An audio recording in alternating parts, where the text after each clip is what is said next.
What's up, Switches? It's your boy A Switch, aka that Gruber Polar Bear, aka Mr. I Want My Fruit Snacks Back, aka the Baritone Ninja. Bringing you, I guess, somewhat of a new series I'm just experimenting with, which I shall call Switches Sites. Basically a podcast. I'm trying podcast / YouTube thing. I am trying to at least figure out at this point in that regard. Basically, just gonna try to talk about, current events in gaming in terms of game news. Pretty much anything that falls in the nerd spectrum and what you will, and just go from there. So, getting into it. Gonna start off with a big thing popping in the news right now, which is the Kojima and Konami split up. This has been a very, very, I don't know how I'll really describe it, just a very messy, confusing, all around dumb thing that basically went on in regards to Kojima, has I guess his name has kind of been taken off Metal Gear Solid 5, like, the past Metal Gears where his name has been on every product.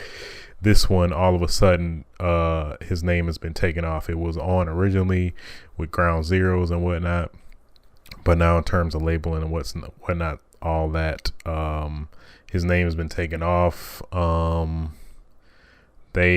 think they pretty much officially said that he is leaving after completing Metal Gear Solid 5 as well, on top of that. And also with the other game Silent Hills that he was working on with Guillermo del Toro as well, that's being canceled. So all in all, a lot of stuff really hinting towards, or basically honestly saying pretty much that Hideo Kojima and Konami are pretty much done with kaput, finito. So it seems, because for all those very weird, drastic changes to IP, of which, Kojima has pretty much associated himself with, for all those to be basically write him off and put him away is very concerning in that regard. So I'm not too sure about that, and it's just overall a dumb move either way. But yeah, it just how things went down, it definitely does seem like something ugly happened amongst Hideo Kojima and president and business at Konami as well. Like, he must have killed his dog, might have stole a cookie that he was waiting to get after he came from work or something, because that's, for somebody who has pretty much established and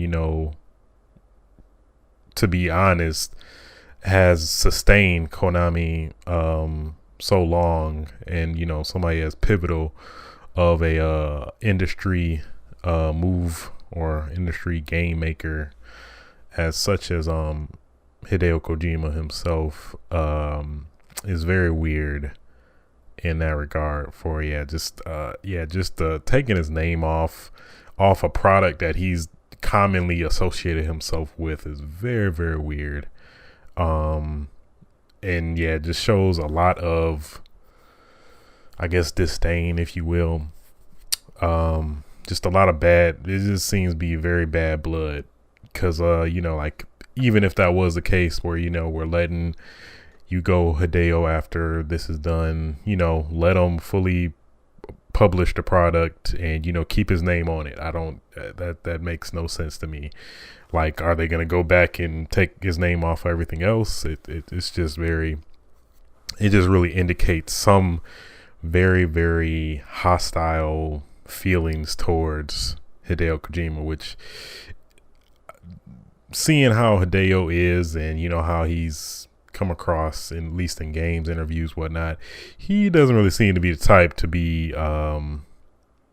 you know, making a big ordeal about anything. So I'm definitely pretty sure it had to be more on Konami's side than Hideo.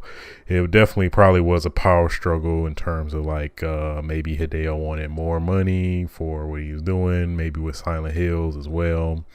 It maybe could have all been, you know, directly towards Silent Hills, where maybe it was just some pushing got to shoving, and somebody got their eye shot, and a cougar just came out of nowhere and just killed somebody, and then they just all started fighting or something like that. But yeah, it's very, very, very, very, very very messy.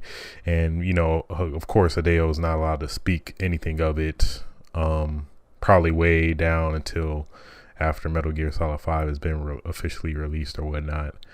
But thankfully it doesn't, pretty sure it's not affecting affecting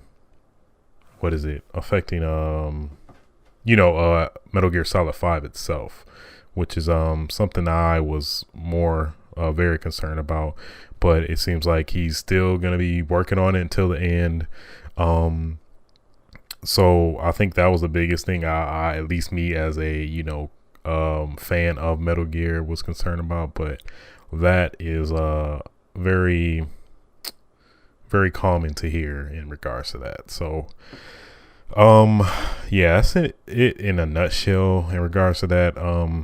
I guess going back to Silent Hills, that was a game that I was actually looking forward to playing PC, that you could catch on my channel as well. That was a very scary but a very interesting game. I don't normally play horror games a lot other than Resident Evil. That's probably the only horror game I really play. Overall, I have not really delved into Silent Hill in that regard, but this game I was probably going to take a dive into. It was probably going to be third person versus first person in terms of that PT demo as well and whatnot. But yeah, it seemed all the more worthwhile for me to make that plunge into it. And then it had like Norman Reedus of Walking Dead fame was gonna act into it, and all these people publish on social networks that oh man, it's canceled or whatnot. And they're also pulling off PT from the game store in terms of the demo, yeah, off of the PSN store. So what I thought was that they were going to remove it completely, but to my knowledge, they're only going to remove it. They're only going to delist it basically. So in terms of that delisting, as long as you purchase the game technically, even though it's free, or acquire the game, which probably by now is probably gone, but as long as you downloaded the game, you are still entitled to it, so you can download it whenever you want.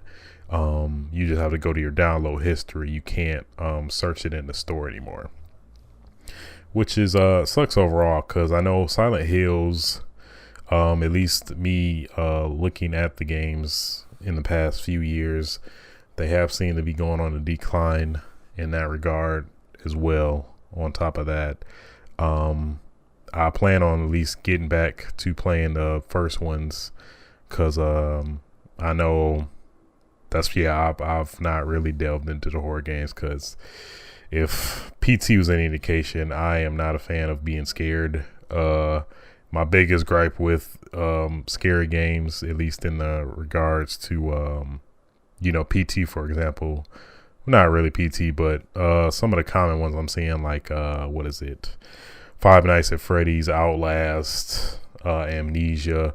It seems like all those games are basically you're defenseless, and you really have Five Nights at Freddy's doesn't really count, but yeah, just at least with Outlast and amnesia. It seems like you don't have any means to defend yourself, which I get why, and why they want to implement that, and whatnot. But for me personally, I'm just not a fan.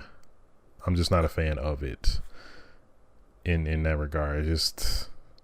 I find it more annoying than scary, which I guess is, up to personal preference, but I like to actually kill somebody or, get rid of the threat that's, impeding on me. Like probably the best example was like Resident Evil 3 Nemesis, where it was that, thing of, a consistent threat, following you throughout the game, but you could, if you wanted to, defeat it or, fight it and, give it enough damage where it'll go away, but, eventually come back, in some way, shape or form, which I think that's probably at least for me personally, I feel like that's the best median to kind of be at in regards to that. So, yeah, that's my whole thing about horror games. But Silent Hills, at least going by that demo, given it wasn't really a good indication of where maybe the series or the game was gonna be overall, but it was very, very awesome game, for somebody that's not a fan of horror, in that sense. And just the whole thing I really do love about Hideo Kojima's work overall, you can see it a lot in Metal Gear, of course, is just how he makes you think. Like, he really goes against the conventional norms in terms of, how you're supposed to think in terms of the games. And it's a lot of stuff in that game that unless you looked it up on a walkthrough, you never would have figured out, at least for me personally. Like, just little Easter eggs, especially in PT, like looking that up, like never in a million years would I think like maybe I should say Lisa on the PlayStation 4 mic. Never. I never would have ever thought about that, not looking at a online resource or whatever, or a FAQ or whatnot. So just stuff like that, how Hideo makes you think. He really elevates the game and all that. But I know at least with Hideo, not at least supposedly not being with Konami anymore, is probably maybe good in some ways. I mean, a part of me, I'm a pretty big Metal Gear fan, so I of course would like to see that series continue, even though Hideo has pretty much reference to, the series ending. Like, I know pretty much a lot of I think since Metal Gear Solid 2, he planned for it to be his last game. So like 2 up, this is my last game. 3, yeah, this is my last game. 4, yeah, this is my last game. Even though I'd say 4 is probably felt the most conclusive in terms of story arcs and whatnot, that the series was ending.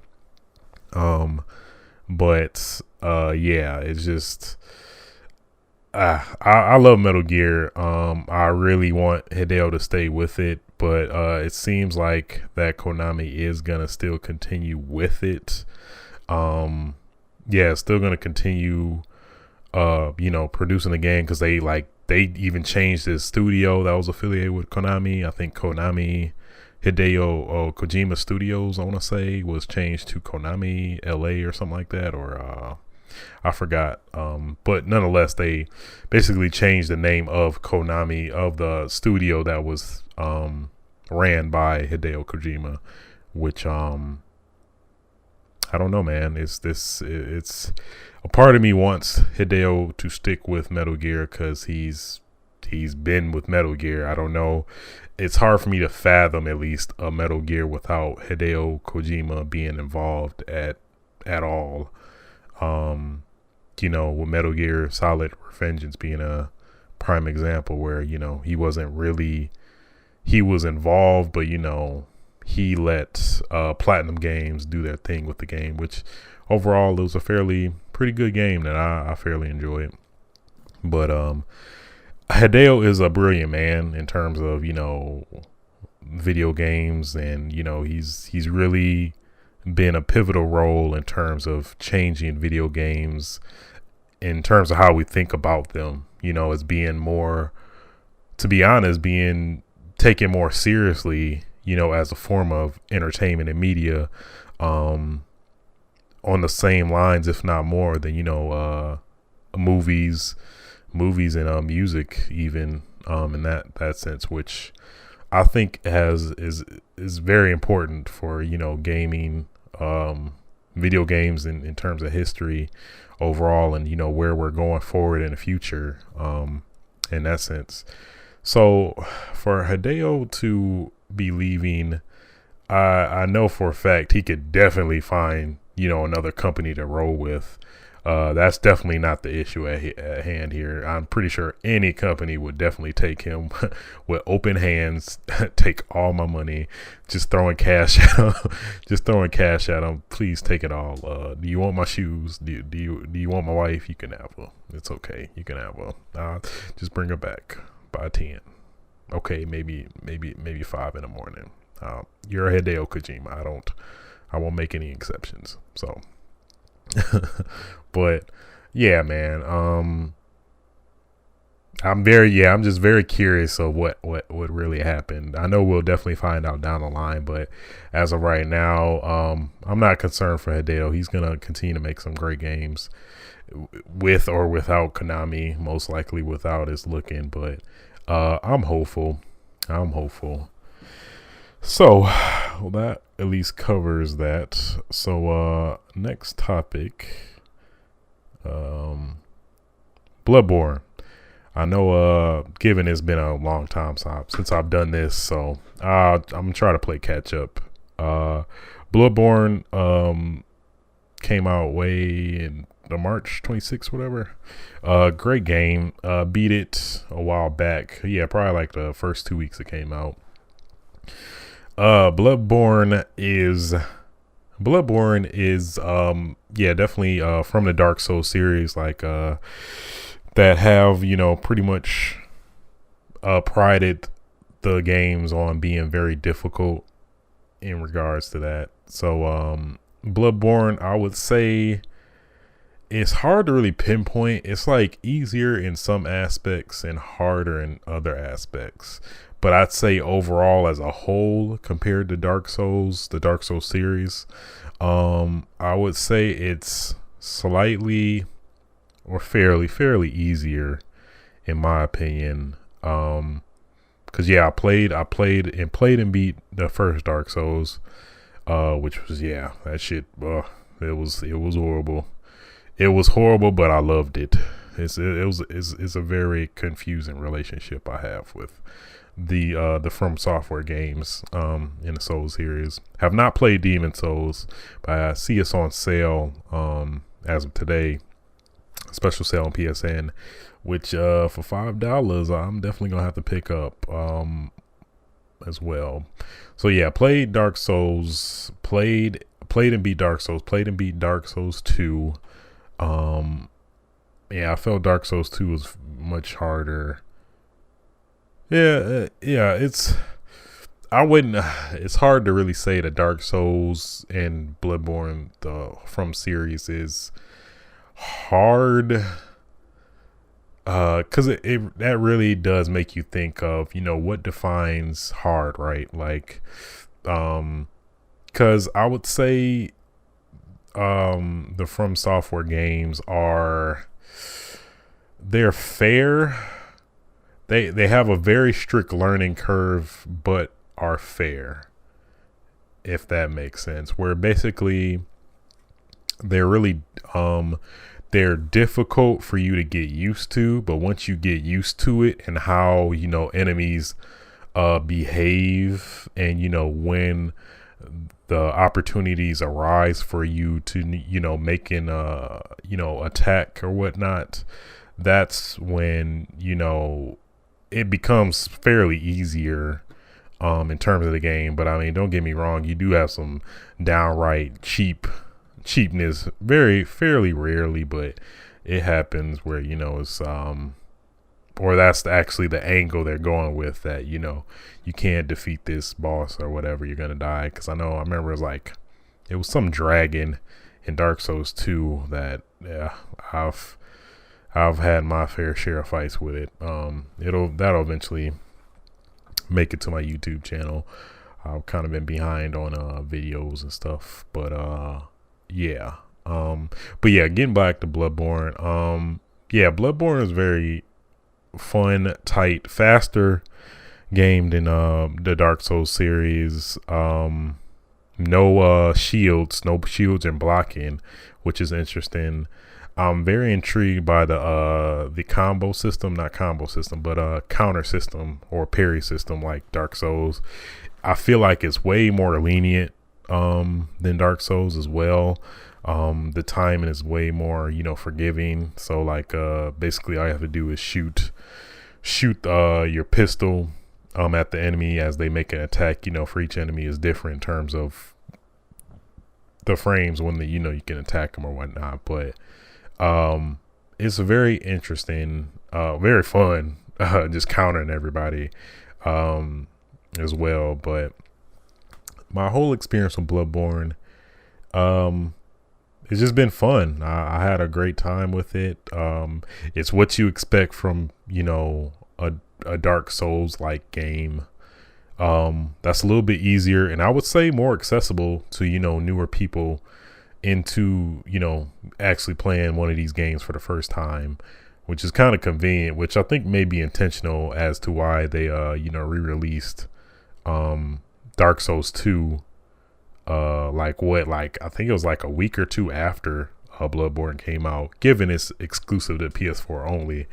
But I hear rumors that the PC version that it's gonna eventually get released to PC as well. So PC Master Race has been killing the game as well. So yeah, Bloodborne, pretty much I thoroughly enjoyed it. Got what I wanted out of it. I did take advantage of a glitch though, I'm not gonna lie. It's a dupe glitch that it's probably patched by now, but at least when I was playing it, lets you duplicate you know, items and whatnot, and I ended up just getting all my souls, everything up to 99, or I forgot what the max was for everything, but I maxed out my character.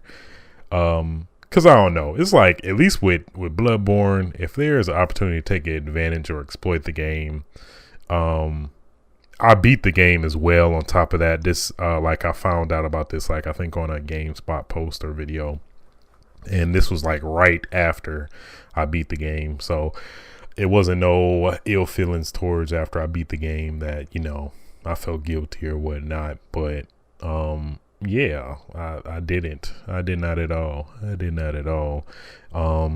Cause it's like, for a game that's so unforgiving and cheap towards you, I feel it's only right for you to do the exact same. And, you know, even the sad part was, like, when I was playing the game, you know, maxed out, I was still dying. So on top of that, I mean, it's like, even if you take advantage of, you know, the opportunities you have with the game, it'll still fuck you up either way. So I found that very interesting, because I thought, like, I don't know how the scaling works. Like, I think maybe, or it could be the characters adjust to you, but I thought with each subsequent playthrough that it gets harder. Not like if you, I don't think it applies to your, I'm pretty sure it gets harder every time you beat the game. Yeah, like every playthrough, you know, New Game Plus playthrough, I think it gets more difficult. Because, that's how it was, I think, with Dark Souls 1 and Dark Souls 2. And I would say this is the first Dark Souls game, or, you know, Dark Souls-y game that I played that I actually did beat again, which, you know, only because of the dupe glitch, because I wanted to take advantage of that as possible before they patched it, because they surely did patch it, like, roughly, about a week after it came out. So there's that. There's that. But overall, very thoroughly enjoyed the game. I also saw a theory recently about the game actually being about periods. It's very, very interesting read. I think it was on Kotaku as well. Like something about the periods. Somebody the blood. I forgot what they're called. They're like the equivalent of souls, where you grab them and get souls for free without losing them. That they look like blood clots, I guess, or the latest stuff or whatever. Jelly, strawberry jelly is tasty. I'm sorry, I couldn't help that, but yeah. Bloodborne was a great game. It's a great game. Glad they recently patched the loading. I know that was one of the issues, gripes I personally have with the game. So I hear it's loading way faster. Of course, after I beat the game and have not played it since. But all in all, very, very, very awesome game that I thoroughly enjoyed. So, moving on. GTA 5 for the PC. Have not put a lot of time into it, but I will say shit looks beautiful on the PC. From somebody that got the 360 version, Xbox One version, PS4 version, and now the PC version. This is definitely the definitive version. Very, very grateful and glad they also let you transfer your character one more time, because I ended up transferring my character the first time from the 360 to Xbox One version. I know they wouldn't let you transfer to the PS4 version. If you already transferred it to a next gen version, you couldn't transfer to two consoles basically, or platforms. But I originally thought, at least what they were saying initially before it came out, that you couldn't transfer your character if you transfer your character to the Xbox One version or PS4 version, you couldn't transfer it again like to the PC version, which I ultimately was thinking of doing either way. But at least I'm glad that I got to transfer my character to the PC. That's probably the version I wanted maybe the most to transfer my stuff to. In that regard, ideally wanted to transfer to the PS4 version, Xbox One version as well. So like friends I play, play with, either platform. And it's GTA 5. It's really no argument there. It's GTA 5. It's some games you just got to get for all platforms you pretty much own. In that case, it's Grand Theft Auto. It's Grand Theft Auto. And I don't feel bad about it. I don't feel bad about it at all. Not at all. But I digress. But yeah, the graphics are phenomenal.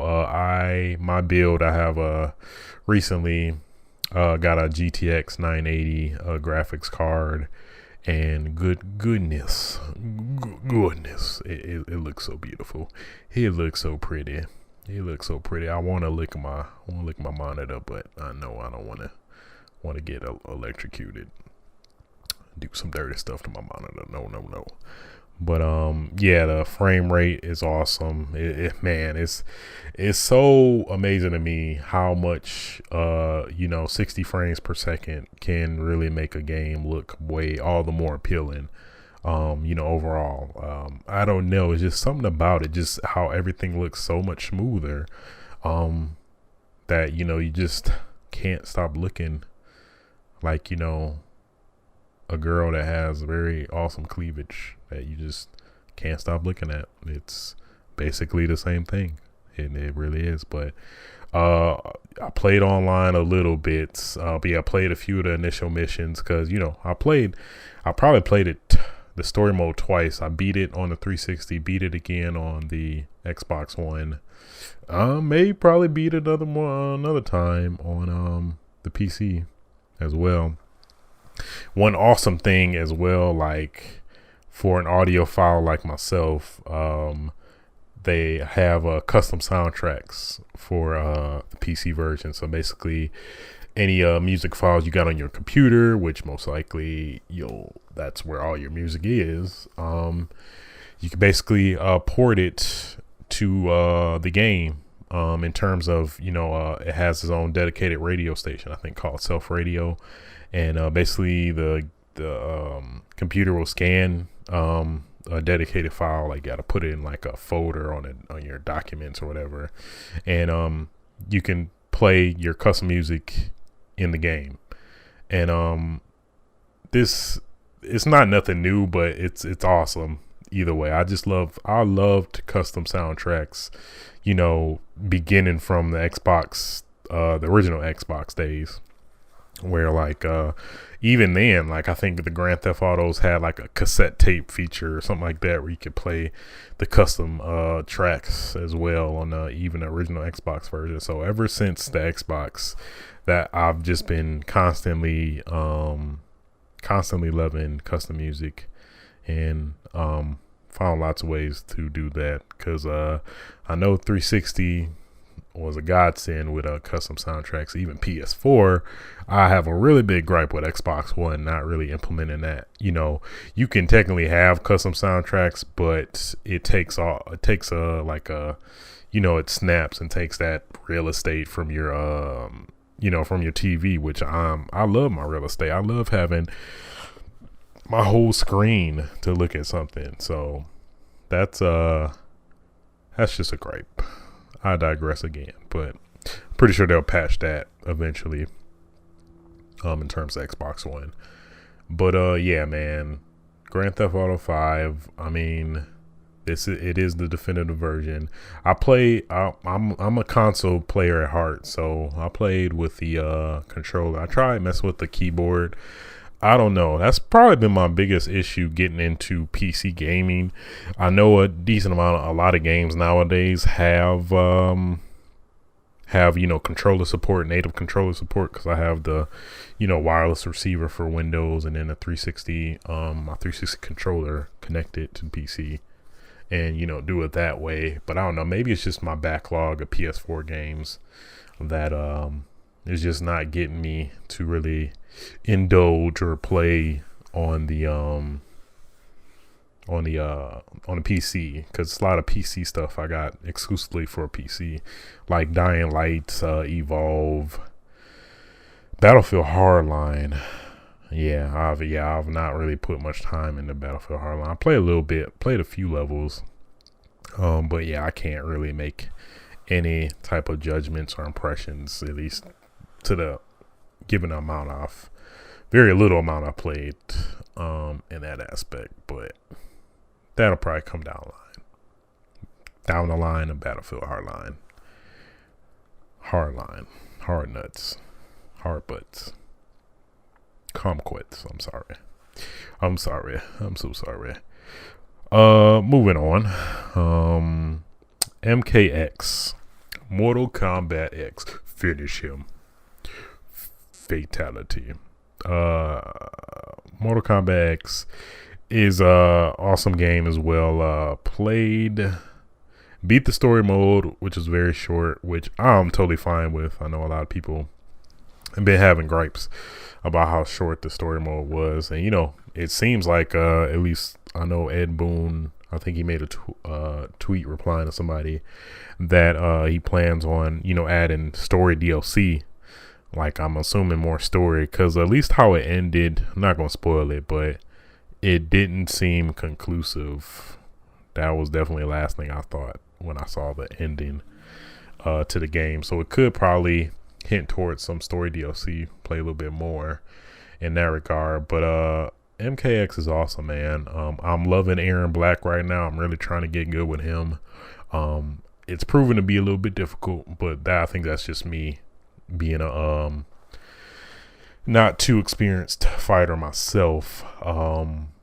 It's like that's my thing with fighting games lately. Like, I'll instantly buy most fighting games like Street Fighter, Tekken, Mortal Kombat, but I'll like play it for a little bit, like not even a week, probably a week, and then after that, after I get my butt whooped a few times, I just give up.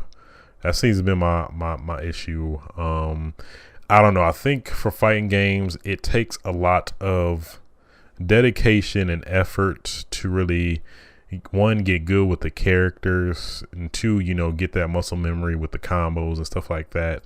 That I feel like I at least personally, never get around to committing to, because I feel like that in of itself kind of detracts from I'm trying to think of it, detracts from the game in regards to, I don't know. I went to left. I went to left lane, but I wanted to go to the right lane. But and then I make that left turn and went to Albuquerque. I didn't want to. I don't know where the hell I just went right now, but nonetheless, yeah, the story mode was really cool. I like how MKX does the story. Yeah, especially if you played Injustice. I'm trying to think if I beat Injustice yet. I don't know if I did or not, but yeah, if you play MK9 as well, the story mode is fairly similar in that regard. The new characters are, I don't know. They're cool. Don't get me wrong. I don't know. I just never had an urge to play Takeda. Takeda looks probably the coolest out of the new characters that I wanted to play. But I know at least the characters I'm trying to play with, at least right now, permanently, Aaron Black, because dude got my name and he a cowboy. Kind of. He wants to be a cowboy, but he's not. And yeah, he's a cowboy. I like it. So that's why I initially chose him first. I'm probably want to get good with Jax as well, because let's be honest, he's a nigga. So I can't help that. I can't help but want to play. I feel like black people always want to, well, I mean, that's with anything. Everybody want to play character that they feel they closely relate to. So I mean, that's not really, yeah, that's, and everybody's entitled to their own opinion or whatever, I digress. But yeah, probably Aaron Black, Jax, Kenshi, he seems pretty sweet. I've been messing around with him a little bit, at least trying to in the dojo, trying to get my moves up. I noticed Goro is fucking OP. He seems to be overpowered, at least playing online. I play a lot of King of the Hill, and I remember I was just getting my ass whooped, because like when he gets you in a corner with the damn walk punch, it's a done deal. I like, you might as well just quit, just put the controller down, because it's a wrap. I've been it may be some way to get around it, but this shit seems impossible. Maybe if you have a combo, if you combo break it. But then again, I was just playing as Aaron Black, which I probably need to expand my move set, with that character. But yeah, in terms of online, specifically, yeah, I've been playing King of the Hill the most. I played a few matches of ranked and player, or I think maybe just player. I think I played a few player and a few ranked. But I just keep getting my ass whooped, because I got to get good, as they say. But King of the Hill is awesome. I had a few glories. I got I was on King of the Hill, I maintained my throne for 2 matches, and I got my ass whooped, and then they put me down. But yeah, overall MKX is a very enjoyable fighting game. I think it's just me personally. I don't know how long I'm gonna be invested. I did purchase the season pass, so I think I definitely want to play with Jason Voorhees. I'm so curious to see his fatalities. I know it's going to be pretty awesome, and I know it's probably going to have the Jason theme. I think I saw that in the trademark of the game initially, where they said they use this theme or something, or they copyrighted his theme is copyright or whatever. So that's going to be cool. So yeah, I'm looking forward to that. The Crypt the crypt seemed really awesome as well. I played a few of it. I was not expecting to get scared going in the crypt. So first time a dog jumped at me, I was genuinely scared. I was like, oh shit. I almost peed a little bit, but I'm okay. So crypt is like the older ones. Like I think, what was the first crypt? I guess technically the first crypt was in MK Deadly Alliance. In that regard, but yeah, it's way more, I guess, adventure-y. It's like, it seems like the crypt was kind of like a whole game in of itself, in a sense. Like I noticed I can only access some area if I get this item and whatnot, which I found interesting. I found very interesting, which I will be encouraged to play as well. A little disheartened by the content you have to purchase, or you don't necessarily have to purchase, but the options. Like, I'm all for the easy fatalities. I think that is awesome for, people who, aren't necessarily fighting, or what's the word, video gamically challenged, if you will. That's I'm making words up. My dictionary dropping soon. But yeah, the easy fatalities I think is really cool. All you gotta do is hold, at least for PlayStation 2, it seems to be the common is R2 and then a button, just one button for a simple fatality. Or there's also faction kills, which is seems to be a pretty cool thing in terms of the game, where you can basically, depending on your faction you're with, have different, they don't call them fatalities, faction kills, but they're basically fatalities that some force that you're associated with does. But those are interesting. You don't get the satisfaction of the fatality though. Like, it just seems like just some random thing just kills you and that's it. But I don't know. It's cool. Overall, MKX is a fun game to play. Anybody on the fence about it, I would get it if you like fighting games, keyword. But if you're not a fan of fighting games, obviously don't get this game. But I personally enjoyed it thoroughly. Still need to enjoy it as well. But that's that, man. I don't know. I liked it. So let me do some housekeeping as well, at least in regards to my whole presence online. I've been pretty good on Twitter recently. I've been getting really back in my Twitter game. Twitter. I don't know. I don't know where the hell I went with that. Either what I'm trying to say is I've been pretty persistent on Twitter in terms of just being on Twitter. I guess that's all I really need to say. I mean, there's really nothing more to it. Twitch, I be trying. I'm normally Twitch. I just say Twitch. I normally Twitch on pretty much a weekday. I try to stream as much as possible, but with conditions nowadays, obligations I have, whatnot, it's difficult. But normally on the weekends, probably the most I usually stream Resident Evil Outbreak, various other games I'm dabbling with. I'm really trying to stream every game I play, as much as, it might not be interesting to, whoever follows me, whatever. But I'm really trying to make an effort into that. But that's proven to be difficult as well. But on top of that, YouTube, new video released probably by the time this is out. Mess with Shenmue 3. Shenmue was pretty funny, in my opinion. That was probably one of the funniest games I've played.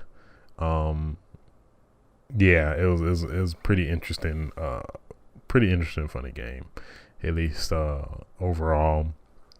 So you can check me out on YouTube as well, which this will be on. I'm still trying to work out, trying to get a podcast so people can hear my silky voice on their pods that are eyes, or watches that watch, I watch, and all and other items and peripherals that you may have in your possession or whatnot. So that's something I'm trying to work on. Also, yeah, I think I'm trying to get this on my SoundCloud, but I know SoundCloud has a restriction in terms of, you know, how much data you can upload with, you know, before they start charging you, or, you know, you have to be a premium member in order to do that. So that is somewhat worked under, or being worked in some way, shape, or form.